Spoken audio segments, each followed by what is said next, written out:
Okay, so once you've customized all the forms for each artist, I would go back and just double check that under the calendar settings that each artist's form is connected to the proper calendar. Okay, so the next thing is a very important step. You're going to go back to that main hub and you're going to click on automations.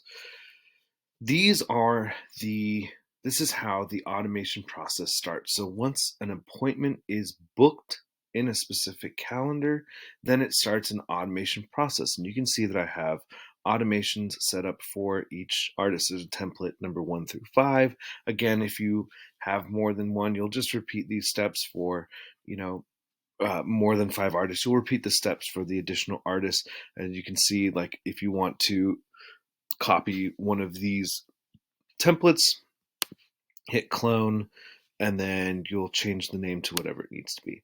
But for the sake of time, we'll start with artist number 1, and I'll show you what you have to do before you do anything else. So you can see that it's already set up to be triggered by when an appointment is confirmed in the calendar, tattoo session artist number 1. And if you've changed the names, you might have to go in and, highlight. If it doesn't say artist 1 anymore, it'll say the artist name, but you'll make sure that that is set up properly.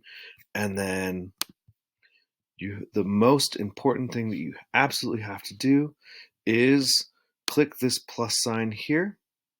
I'll do that one more time. Right under the confirmation appointment box, there's this plus sign above the condition. You're going to click that. You're going to go assign to user, and then there's going to be a drop down here. Once you've created those user profiles in the previous steps, their name's going to pop up here, and you're going to want to select the user that's accompanied to this calendar. I know that might be a little bit confusing, but it's easier once those names are in there. Again, this one, will be, the calendar will say, instead of tattoo session artist 1, it'll say tattoo session Mark.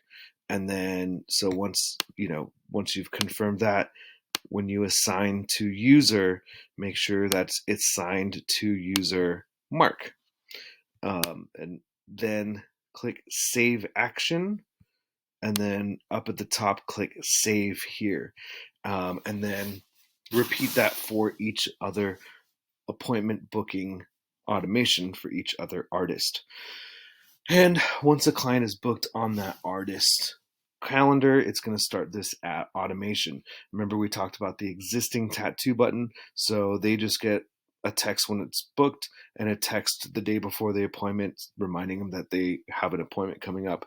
If it's not an existing tattoo, then they're going to get a lot more messages, and I've set these up to be extremely generic, ready to go. You don't have to change them, but if your artist does want to go in and change how that email is written, how that reminder email is written, you would just click on the reminder email, and then you can go in here and edit that so that it's more custom tailored to each artist or for your shop. I definitely encourage people to go in and mess with these and change them to be more specific for you. But these automations are how you're going to make sure that your clients are getting reminded of their appointments and getting followed up with after their appointments with aftercare instructions or, requests to review your business or whatever it may be. All of it's super customizable. Just make sure that when you're done editing a step here, you click Save Action. And then again, up at the top, always hit this Save button here to save whatever you've done to a workflow. Those appointment book workflows are really the only ones you have to mess with. There's a couple down here for if people no call, no show, and their appointment status has been changed to canceled or no show, then the canceled one removes them from the automated process, and the no show will just send them a message saying, "Hey, sorry we missed you. Let's get you booked." And yeah, you can mess with all of those in workflows under the automation tab.